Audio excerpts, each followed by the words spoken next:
Tonight, we're continuing our coverage of an overnight fire that killed a mother and son in Twiggs County. The sheriff's office says it happened around 1 this morning at a mobile home in Jeffersonville. Jasmine Lee shares the victims' names and talked with the family about the mom and son.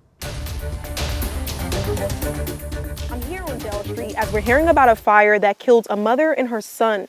If you take a few steps with me this way, you can see that a car was involved in the fire, as well as half of the home was burnt down. The home just looks devastated.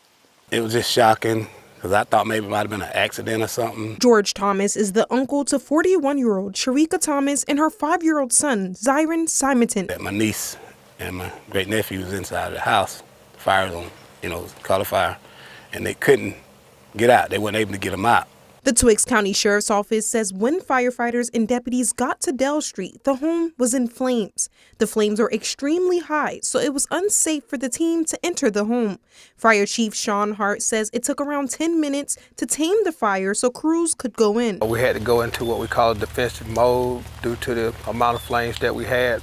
About 5 minutes in, 10 minutes, the fire was brought under control.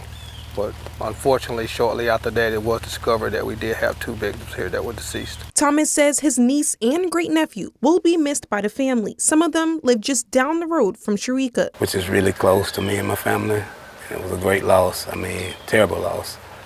And I would like to reach out to everyone and say pray for the family. Now, the cause of the fire has not yet been determined, but the fire department wants us to let you know that it's important to make sure you have working smoke detectors. In Twiggs County, Jasmine Lee, 13 WMAZ News.